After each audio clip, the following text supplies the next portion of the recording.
রাসূল করিম সাল্লাল্লাহু আলাইহি ওয়াসাল্লাম আমাদেরকে আগেই ভবিষ্যৎবাণী দিয়ে গেছেন, কিয়ামতের আগে আগে খুন এমন ভাবে বাড়বে যে খুন করলো সেও বলতে পারবে না যে কেন তাকে খুন করলাম।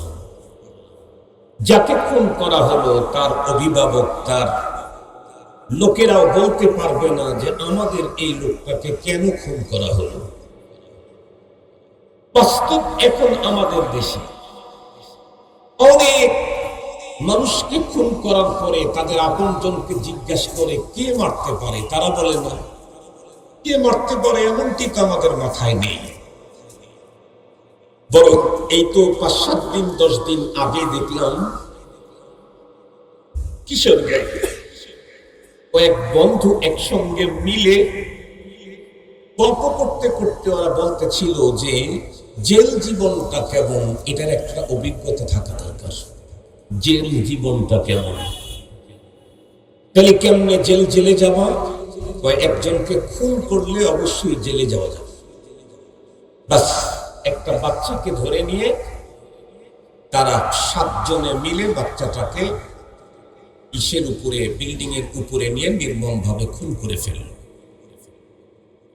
এর পরবর্তীতে যখন লাশ উদ্ধার করে এদেরকে যখন ধরে ফেলছে, জিজ্ঞাসাবাদে তারা বলেছে আমরা জেলের অভিজ্ঞতা নেওয়ার জন্য এই বাচ্চাটাকে খুন করেছি। এই হলো আমাদের দেশের অপরাধের প্রবণতা।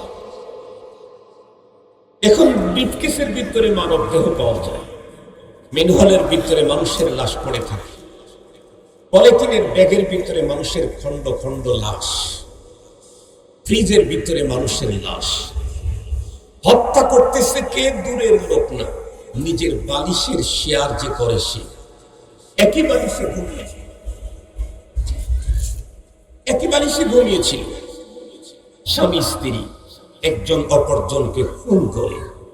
এই তো 2 দিন আগেই আপনাদের পার্শ্ববর্তী গাজীপুর কাপাসিয়াতে ৫ জনকে খুন করেছে একজন। স্ত্রী 3 সন্তানও নাকি শ্যালক সহ ৫ জনকে খুন করেছে। এই যে দিন যত ঘটতেছে ততই খুন খারাপি বেড়েই চলছে। আর বেহায়া বেলাল্লাপনা, অশ্লীলতা কি পরিমাণে বেড়েছে একটা কথা বলেই শেষ করে দেই। অশ্লীলতা এ পরিমাণে বেড়েছে, ঢাকার রাজধানীর সবচেয়ে গুরুত্বপূর্ণ পয়েন্টে এখন অর্ধ পোশাকে নগ্ন হয়ে দাঁড়িয়ে তারা তাদের নিজের শরীরকে ঢাকবে নাকি খুলে রাখবে সেই স্বাধীনতা চেয়ে এখন মিছিল করে। এ হলো অশ্লীলতার অবস্থা। এখন রাস্তাঘাট চলতে গেলে একজন বিবেকবান রুচি সম্পন্ন মানুষের চলা বড় দুষ্কর, বড় কঠিন। অশ্লীলতা একদম ছেড়ে গেছে। অন্যায় আর অশ্লীলতা আমাদের দেশকে সিরিয়াসলি গ্রাস করেছে। অনেকে ভেবেছিল ফ্যাসিবাদকে বিদায় করা হয়েছে, দেশটা সোনার বাংলাদেশ হবে। ইন্টারিম গভর্নমেন্ট লম্বা টাইম ছিলেন, চলে গেলেন। সোনার বাংলা তো দূরের কথা, রূপার বাংলাও বানাইতে পারে নাই। তখন মানুষ বলল যে নির্বাচিত সরকার আসলে তখন দেশটা একদম সোনার বাংলা হয়ে যাবে। নির্বাচিত সরকারও এসেছেন, লম্বা টাইম পার করেন নাই, কিছুদিন পার করেছেন। কতটুকুন করতে পারবেন জানা নাই। কেন? কারণ আমার দেশের রাষ্ট্র পরিচালনা হয় যেই অ্যাসেম্বলির আইনে, সেই অ্যাসেম্বলির আইন হয় মানুষের মস্তিষ্ক প্রসূত। মানুষের মস্তিষ্ক প্রসূত আইন দিয়ে মানব জীবনের কল্যাণ কোনোদিন হতে পারে না। যারা যখন ক্ষমতা যাবে তারা তাদের নিজের কল্যাণে আইন তৈরি করবে। যারা যখন ক্ষমতায় যাবে তাদের নিজেদের কল্যাণ আইন তৈরি করবে। মুহতারাম হাজরিন, বিশেষ করে এই যে আমার হাতে একটা মোবাইল আছে, এই ফোনটা আমার দেশে আবিষ্কার হয় নাই।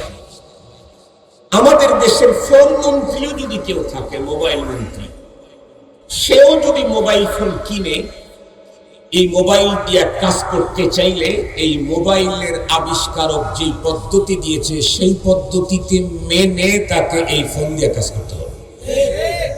মোবাইল মন্ত্রী যদি বলে, আরে তুই তো মোবাইল তৈরি করছস বেটা, তৈরি করে তুই তোর পেট বাঁচাইতেছস, আর আমি তো মোবাইল মন্ত্রী, তোর পদ্ধতিতে আমি তোর ফোন চালাবো না, আমার পদ্ধতিতে চালাবো। ফোন বলবে, তাইলে তুমি নিজে তৈরি করে চালাও, আর একজনের তৈরি করা ফোন তোমার আইন চলতে পারে না। ফোন যে তৈরি করেছে তার সিস্টেমে চালাতে হবে। এ মানব জাতিকে অন্যায়, অশ্লীলতার ভয়াল গ্রাস থেকে, সায়লাব থেকে রক্ষা করতে চাইলে আমার আপনার বানানো মস্তিষ্ক প্রসূত কোন আইন দিয়ে আল্লাহর নামের শপথ করে বলছি কখনোই সম্ভব না। সমাজ, রাষ্ট্র, দেশ, ফ্যামিলি অন্যায় এবং অশ্লীলতা থেকে মুক্ত করতে চাইলে আল্লাহ পাক আমাদের জন্য যেই পদ্ধতি, যেই ভ্যাকসিন দিয়েছেন, সেই ভ্যাকসিন ব্যবহার করলেই ইনশাআল্লাহ চোখে দেখতে দেখতে পুরা দেশ, সমাজ শান্ত হয়ে যাবে। আমাদের দেশে দেখবেন একটা ভ্যাকসিন আছে, যে ভ্যাকসিন নিয়ে এখন অনেক লেখালেখি হচ্ছে, সেটা হচ্ছে হামের ভ্যাকসিন। লেখালেখি হচ্ছে না? বিগত ইন্টিরিম গভর্নমেন্ট নাকি এই হামের ভ্যাকসিন আমদানি করে নাই, এ কারণে এখন হামে অনেক বাচ্চা মারা যাচ্ছে। তাহলে হামের যে ভ্যাকসিন আবিষ্কার করেছে, জিজ্ঞেস করতে চাই, এই ভ্যাকসিন আবিষ্কার করেছে কারা? বিশ্ব স্বাস্থ্য সংস্থার লোকেরা নাকি বলেন? বিশ্ব স্বাস্থ্য সংস্থার লোকেরা এই ভ্যাকসিন আবিষ্কার করেছে। সেই ভ্যাকসিন সম্পর্কে পৃথিবীর মানুষকে জানায় দিয়েছে, এই ভ্যাকসিনটা শিশুকালে কেউ যদি নেয় তাহলে সে যদি 100-150 বছর পর্যন্ত দুনিয়াতে হায়াত পায়, তার কখনো এই রোগটা হবে না, এই রোগ হলেও জটিল কোনো ক্ষতি হবে না। এটা আমরা 100% বিশ্বাস করেছি। যার কারণে শিশুর ভ্যাকসিন এত গুরুত্বের সাথে রাষ্ট্র দেয়। আপনারা দেখবেন ভ্যাকসিন সপ্তাহ যখন চলে, শুধুমাত্র কেবলমাত্র হসপিটালে দেওয়ার ব্যবস্থা হয় না, জায়গা জায়গায় অস্থায়ী ক্যাম্প করা হয়। দেখবেন বাস টার্মিনালে ক্যাম্প করেছে, কারণ অনেক বাচ্চা এখান দিয়ে যাবে, তাদেরকে এই ভ্যাকসিন নিশ্চিত করতে হবে। টোল প্লাজার সামনে দেখবেন অস্থায়ী ক্যাম্প করেছে, এখান দিয়ে হুন্ডায় কোনো বাচ্চা গেলে তাকে এই ভ্যাকসিনটা দিয়ে দিবে। দেখবেন ট্রেন স্টেশনে সেখানে, এমনকি রাস্তার মোড়ে মোড়ে গাড়ি দাঁড় করিয়ে ভিতর থেকে ওই বয়সের বাচ্চাটাকে বের করে তাদেরকে ভ্যাকসিন দেওয়া হয়। সরকার এত গুরুত্ব দেয় কেন? এটা অত্যন্ত জরুরি ভ্যাকসিন। এই ভ্যাকসিনটা যদি যথাসময়ে নিতে পারে, এই বাচ্চা মৃত্যু পর্যন্ত এই রোগে আক্রান্ত হয় না। বিশ্ব স্বাস্থ্য সংস্থা একটা ভ্যাকসিন তৈরি করে আমাদেরকে বলল, এই ভ্যাকসিন দিলে মৃত্যু পর্যন্ত তার আর কখনোই হামের রোগে আক্রান্ত হওয়ার সম্ভাবনা থাকে না। সেই কথা যদি এত বিশ্বাস হয়, আসমান জমিনের মালিক রব্বুল আলামিন সূরাতুল আনকাবুতের 45 নম্বর আয়াতে কারিমাতে একটা ভ্যাকসিন আবিষ্কার করে বলে দিলেন, এই ভ্যাকসিনটা যদি তোমরা তোমাদের ভিতরে দিতে পারো, পুশ করতে পারো, তাহলে অন্যায় আর অশ্লীলতায় আক্রান্ত হওয়ার সম্ভাবনা নাই। একটা ভ্যাকসিন, একটা ভ্যাকসিন, খোদাদা ভ্যাকসিন, আল্লাহ পাকের পাঠানো ভ্যাকসিন। আল্লাহ তাআলা বলেন, উতলু মা উহিয়া ইলাইকা মিনাল কিতাব। ওগো রাসূল, আপনি তিলাওয়াত করেন আপনার কাছে ওহীর মাধ্যমে যেই কিতাব নাজিল করা হয়েছে সেই কিতাব থেকে। আর কি করেন? একটা ভ্যাকসিন গ্রহণ করেন। আকিমিস সালাত, নামাজ কায়েম করেন। নামাজ কায়েম করলে কি হবে? ইন্নাস সালাতা তানহা আনিল ফাহশাই ওয়াল মুনকার। আল্লাহ বললেন, অন্যায় অশ্লীলতা থেকে নামাজের ভ্যাকসিন যারা ব্যবহার করবে, তারা অন্যায় অশ্লীলতা থেকে অবশ্যই পৃথক থাকবে, দূরে থাকবে। অন্যায় অশ্লীলতা তাদেরকে টাচ করতে পারবে না। কে বলেছেন? আল্লাহ। বিশ্ব স্বাস্থ্য সংস্থা সারা জীবনে একটা ভ্যাকসিন দিয়েছে, সেটা দিয়ে যদি মৃত্যু পর্যন্ত হামের থেকে বাঁচা যায়, রব্বুল আলামিন একটা ভ্যাকসিন দৈনিক 5 বার দেওয়ার ব্যবস্থা করেছেন, সেটা দিলে কি অন্যায় অশ্লীলতা থেকে বাঁচা যায় না? মুহতারাম হাজিরিন, আমার দেশে যারাই যখন ক্ষমতায় আসে, বিশ্ব স্বাস্থ্য সংস্থার তথ্যগুলাকে খুব গুরুত্বের সাথে পালন করে, লক্ষ কোটি মিলিয়ন ডলার ব্যয় করে এদেশের মানুষদেরকে শারীরিক রোগ থেকে রক্ষা করবার জন্য। অথচ অন্যায় আর অশ্লীলতার মতো ভয়ঙ্কর আত্মার রোগ থেকে দেশের মানুষকে রক্ষা করা অনেক বেশি জরুরি। সেই রোগের মেডিসিন পাঠিয়েছেন আসমান জমিনের মালিক আল্লাহ। সেই মেডিসিন প্রয়োগ করার ব্যাপারে তাদের কোনো চিন্তা চেতনা নেই। মুহতারাম হাজিরিন, নামাজ যে মানুষকে অন্যায় অশ্লীলতা থেকে বাঁচায় কেমনে? সারা জীবন তো শুনছেন যে নামাজ মানুষকে অন্যায় অশ্লীলতা থেকে বাঁচায়, নামাজ মানুষকে অন্যায় অশ্লীলতা থেকে বাঁচায়। এ সারা জীবনই শুনছেন। খুব ভালো করে কথাটা বোঝার জন্য চেষ্টা করেন। নামাজ মানুষকে অন্যায় অশ্লীলতা থেকে বাঁচায় কেমনে হুজুর? আমরা তো দেখি অনেক মানুষ নামাজ পড়ে অন্যায়ও করে। এই প্রশ্ন আমাদের আছে না নাই? আপনাদের এই প্রশ্নের এগেইনস্টে আমি একটা প্রশ্ন করে রেখে দিই। আপনারা শুধু দেখেন একটা লোক নামাজ পড়ে অন্যায় করে, এটা দেখেন, কিন্তু যিনি নামাজ পড়ে তার তুলনায় যে নামাজ পড়ে না সে অন্যায় কম করে না বেশি করে, এটা কি কখনো দেখছেন? এটা কখনো চোখে পড়ে না? না, এটা চোখে পড়ে না। বলেন না কেন? আপনাদের মুখে তো শুধু এক কথাই বলতে শুনি, নামাজ পড়ে অন্যায় করে। আরে মিয়া, নামাজ পড়ে অন্যায় করে মেনে নিলাম, কিন্তু একজন নামাজি যেই পরিবারে অন্যায় করে, বেনামাজির অন্যায় তার চাইতে কম না আরো বেশি? তাইলে নামাজ পড়ে অন্যায় করে এই প্রশ্ন করা হলো অহেতুক। নামাজের কারণে তো অনেক অপরাধ থেকে বেঁচে গেছে। কথা বলেন না কেন? অনেক অপরাধ থেকে বেঁচে গেছে না? তাইলে অপেক্ষা করে, ও চলতে চলতে চলতে চলতে ডোজ যখন কমপ্লিট করবে ও 100% সুস্থ হবে, আল্লাহর ওলি হবে। অপেক্ষা করেন। আগে তো সবই করত যখন নামাজ পড়ত, এখন নামাজ পড়তেছে, কিছু করে কিছু করে না। ছেড়ে দেন, একদিনই সব চিকিৎসা হয়? একদিনই সব রোগ ছেড়ে যায়? ডাক্তারের কাছে 5টা রোগ নিয়ে গেছেন, ডাক্তার বলবে আগে এটা দেখেন, ওইটা করে দেখছি। 20 বছর পর্যন্ত চিকিৎসা নেন, সেখানে কোনো প্রশ্ন নেই। এটা শয়তানি প্রশ্ন। দ্বিতীয় নম্বর কথা খুব ভালো করে বুঝবেন, নামাজ যে মানুষকে অন্যায় অশ্লীলতা থেকে বাঁচায়, এটা কেমনে কেমনে বাঁচায় এটা কখনো ভাবেন নাই। নামাজ যে মানুষকে অন্যায় অশ্লীলতা থেকে বাঁচাবার ভ্যাকসিন, এটা কিভাবে ভ্যাকসিন এটা কখনো ভাবেন নাই। আজকে একটু শোনেন, সময় যেহেতু খুব বেশি না, সময় বেশি হলে কমপ্লিট ডোজ দিতাম।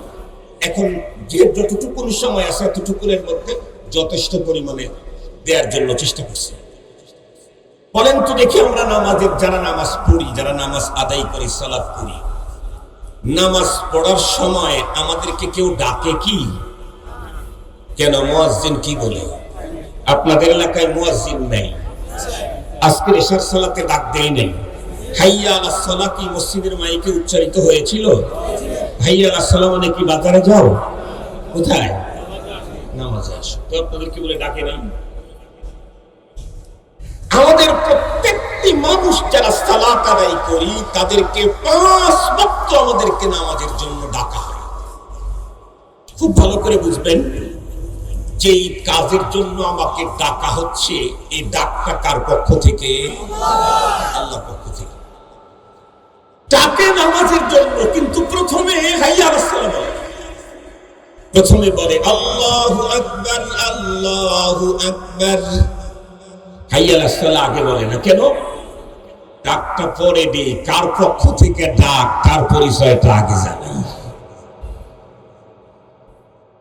ডাক পরে দেই, কার পক্ষ থেকে ডাক এটা আগে জানাই। কেন? ডাকদাতা যত বড় তার ডাকের গুরুত্ব তত বেশি। ছোট ছেলে ডাক দিয়েছে, যা পরে দেখা করতে বলিস। কিন্তু ছোট আব্বা ডাক দিয়েছে। ছোট আব্বা ছিলেন নাকি আপনারা? চাচারা আমাদের সিরাজগঞ্জে ছোট আব্বা বলে। ছোট ছেলের পরিবর্তে যদি ছোট আব্বা ডাক দেয়, এই ডাকের গুরুত্ব তো একটু বেশি বাড়বে। বড় ছেলে ডাক দিয়েছে, তার চাইতে বড় আব্বার ডাকের গুরুত্ব আরো বেশি। মেম্বারের ডাকের চাইতে চেয়ারম্যানের ডাকের গুরুত্ব আরো বেশি।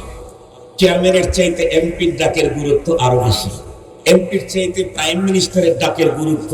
ওরে সুবহানাল্লাহ, প্রাইম মিনিস্টার ডাক দিলে তো সব ভেঙে চলে যেতে হবে, নাহলে ঝামেলা আছে। কেন? প্রাইম মিনিস্টারের ভিতরে উনি প্রাইম, ওনার উপরে তো আর কেউ নাই। মুহতারাম হাজিরিন, মুয়াজ্জিন আমাকে নামাজের জন্য ডাকতে প্রথমেই জানায় দিলেন ডাকটা কার পক্ষ থেকে? আল্লাহু। শুধু আল্লাহ বলছেন না, আকবার বলছেন? তার মানে সব চাইতে বড় যিনি, তার পক্ষ থেকে আহ্বান। সবচেয়ে ছোট না, সবচাইতে বড় যিনি, তার পক্ষ থেকে আহ্বান। এখন কথা হলো, আহ্বানটা কিসের?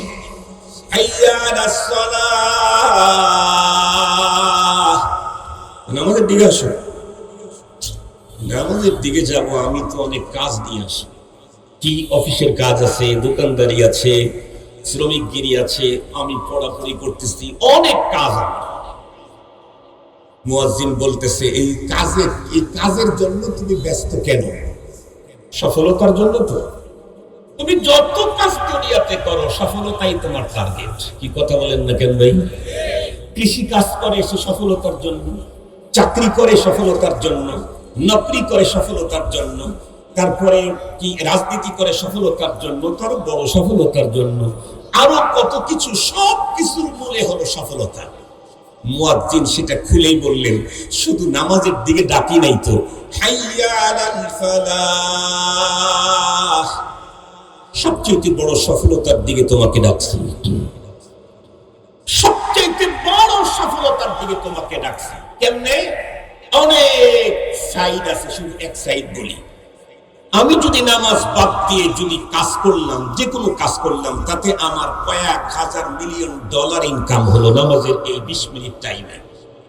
আমি জিজ্ঞেস করতে চাই, এই 10,000 মিলিয়ন ডলার টোটালটা আমি ভোগ করবার কোন নিশ্চয়তা আছে?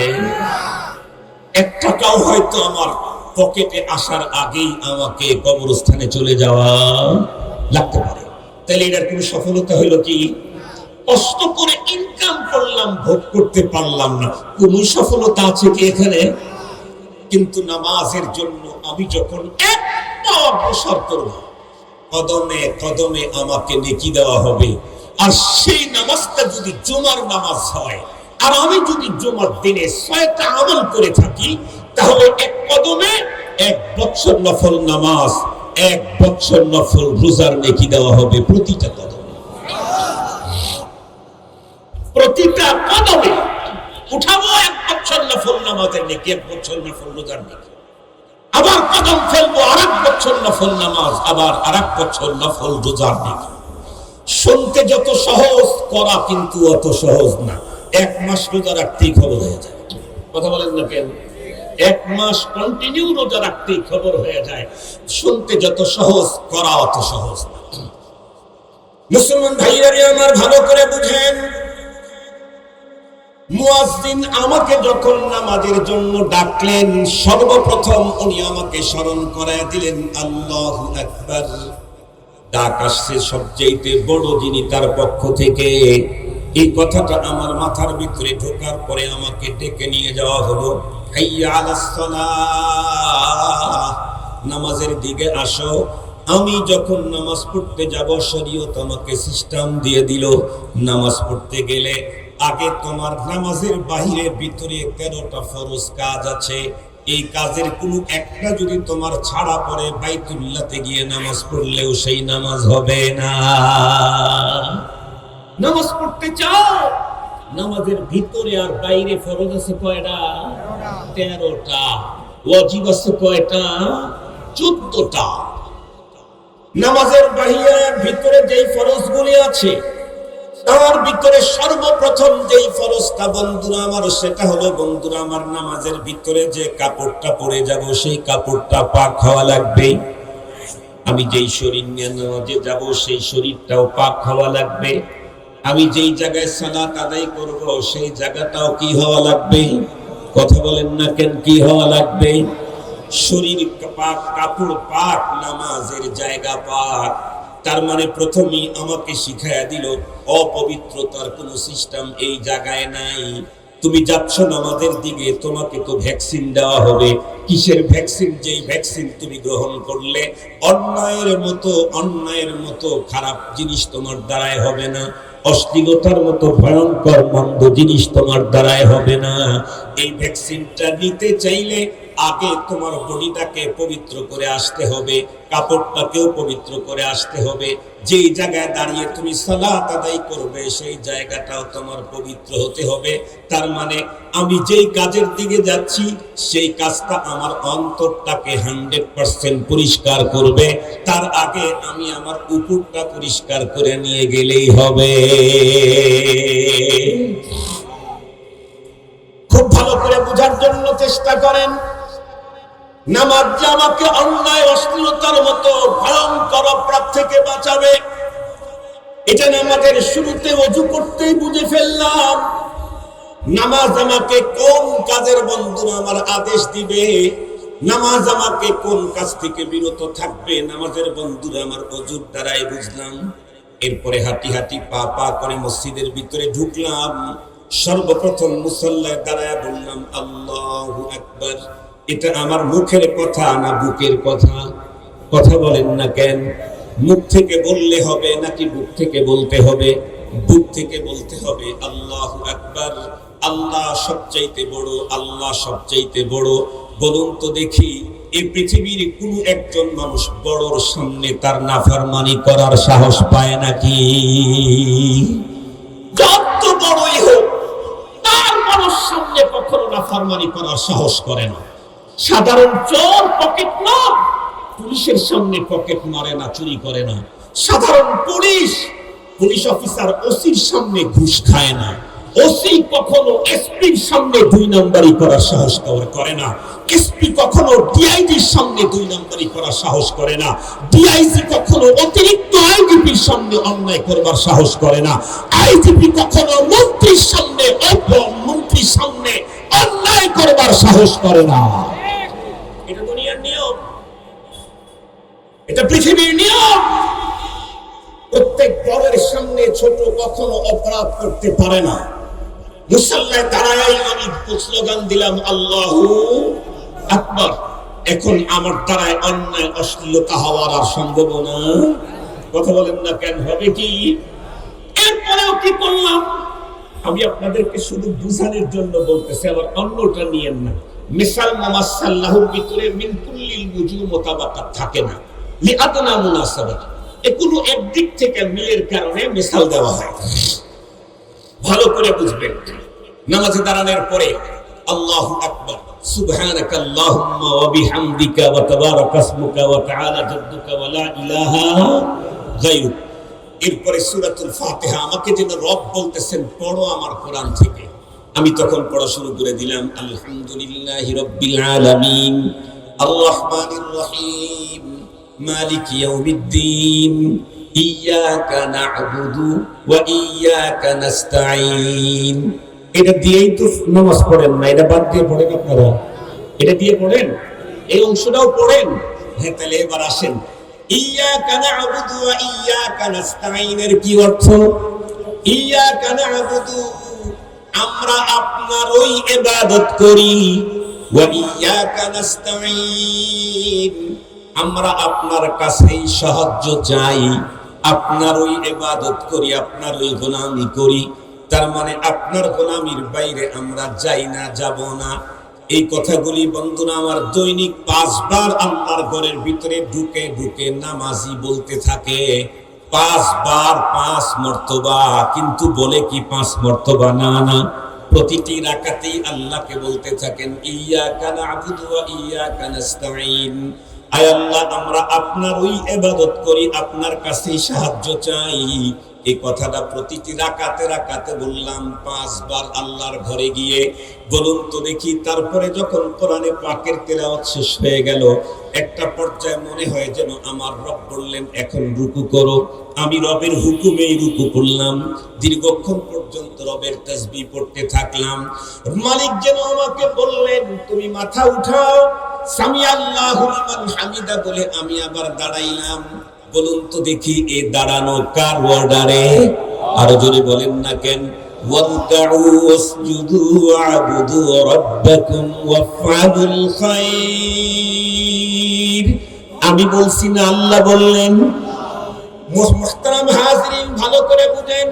তাহলে আমি এরপরে যখন মাথা উঠাইলাম, রব্বুল আলামিন যেন আমাকে বললেন এখন সিজদায় উঠে পড়ো। আমি তখন আল্লাহু আকবার বলে সিজদায় চলে গেলাম। কার অর্ডারে বলেন না ভাই? কার অর্ডারে? আল্লাহর অর্ডারে। রব বললেন মাথা উঠাও, মাথা উঠাইলাম, বসলাম। আবার রব বলেন সিজদায় যাও, আবার আমি সিজদায় গেলাম। এতটুকু পর্যন্ত করার পরে আমি আপনাদেরকে জিজ্ঞাসা করতে চাই, আমরা কখনো কোনো উস্তাদের সামনে যদি ভুল বেয়াদবি করে থাকি, উস্তাদ আমাদেরকে অনেক সময় ডেকে নিয়ে বলতেন এই দাঁড়া, মনে আছে কি আপনাদের?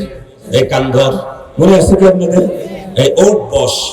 এই 2 বার ওঠা বসা করাইলেন, আর ওই ছাত্র ওই হুজুরের সামনে জীবনে আর বেয়াদবি করে না। ঠিক বললাম না? ঠিক বললাম? কয়বার ধরেছে? মাত্র 1 থেকে 2 বার। ওই ছাত্র ওই স্যারের সামনে আপাতত জীবনে কোনোদিন বেয়াদবি করতে সাহস করে না, মাত্র 1 বার 2 বার। আর রব আমাদেরকে সেই ডোজ দিলেন দৈনিক কয়বার? 5 বার। এখন বলেন হয়তো বা আমার উঠা বসাটা ওই মানের হয় না, তাই আমি মসজিদ থেকে বের হয়েই মালিকের সামনে বেয়াদবি করি কেন? আমি তো এমন মালিকের কাছে ওয়াদা দিয়েছি যেই মালিক থেকে দূরে থাকার কোন সুযোগ আমার। ওয়াহুয়া মাআকুম আইনামা কুনতুম। তুমি যেখানে থাকো, রব বলেন তোমার রব তোমার সাথে আছে। কত কাছে আছে? আনা তারাবু ইলাইহি মিন হাবলিল ওয়ারিদ। একেবারে মেন রগের চাইতেও কাছে আছে। এই জন্য মুহতারাম হাজিরিন, আমি আলোচনাকে আর দীর্ঘায়িত করতে চাই না, তবে একটা কথা আপনাদের খেদমতে বলতে চাই। নামাজটা যদি সুন্দর হয়, নিশ্চিত অন্যায় অশ্লীলতা থেকে সমাজ, রাষ্ট্র, দেশ, ফ্যামিলি রক্ষা পাবে। এজন্য আমরা আজকে থেকে কমপক্ষে এই কার্যক্রমটা তো চালাইতে পারি। এটা তো রাষ্ট্রের দরকার নাই, আমার ফ্যামিলির সবাইকে আমি নামাজি বানাবো। ইকামতে সালাত যেটাকে বলা হয়, নিজে নামাজ পড়বো, আমার অধীনস্থ সকলকে 5 ওয়াক্ত নামাজের জন্য ট্রেনিং করাবো। মুহতারাম হাজিরিন, লিকুল্লি শাইইন যাহারুন ওয়া বাতানুন। নামাজের 2টা রূপ আছে, একটা ভিতরের রূপ আর একটা বাইরের রূপ। একটা হলো জাহিরি নামাজ আর একটা হলো বাতিনি নামাজ। জাহিরি নামাজ কি? রুকু করা, সিজদা করা, কিয়াম করা, জলসা করা, তেলাওয়াত করা, তাসবিহ পড়া, এগুলো হলো উঠা বসা, এটা জাহিরি নামাজ। বাতিনি নামাজ কি? উবুদুল্লাহ কাআন্নাকা তারা ফাইন লাম তাকুন তারাহু ফাইন্নাহু ইয়ারাক। এটা আরেকটা বিষয়, আরেকটা সাবজেক্ট। এটা হযরত উলামায়ে কেরামের কাছ থেকে আমরা যদি জেনে নিয়ে প্রকৃত অর্থে যদি সালাত আদায় করতে পারি, আমি আপনাদেরকে ওভার 100 নিশ্চয়তা দিচ্ছি, ওভার 100 আমি আমার ফ্যামিলির প্রত্যেককে যদি নামাজের উপরে অভ্যস্ত করে গড়ে তুলতে পারি, প্রকৃত পদ্ধতিতে যদি সালাত আদায় করাইতে পারি, আমার ঘরের ভিতরে অন্যায় অশ্লীলতা থাকবে না। কয়েকটা ঘর মিলেই তো একটা মহল্লা, কয়েকটা মহল্লা মিলেই তো একটা গ্রাম, কয়েকটা গ্রাম মিলেই তো একটা ওয়ার্ড, কয়েকটা ওয়ার্ড মিলেই তো একটা থানা, কয়েকটা থানা মিলেই তো একটা জেলা, কয়েকটা জেলা মিলেই তো একটা বিভাগ, কয়েকটা বিভাগ মিলেই তো একটা দেশ। আমার থেকেই শুরু হোক ইনশাআল্লাহ। এদেশের ভিতরে যতই ভয়ঙ্কর রূপে অন্যায় আর অশ্লীলতার সাইলাব দেখি না কেন, নামাজ যদি কায়েম করতে পারি, আমাদের প্রত্যেকের ফ্যামিলিতে আল্লাহ পাকের কাছে কোরআনে পাকের উপরে আস্থা রেখেই বলছি, এই সমাজ অন্যায় অশ্লীলতা থেকে মুক্ত হবেই হবে। আল্লাহ তাআলা আমাদেরকে আলোচিত কথা বুঝবার, এর উপরে আমল করবার তৌফিক দান করুক। ওয়া আখিরু দাওয়ানা আলহামদুলিল্লাহি রাব্বিল আলামিন। আসসালামু আলাইকুম ওয়া রাহমাতুল্লাহি ওয়া বারাকাতুহু।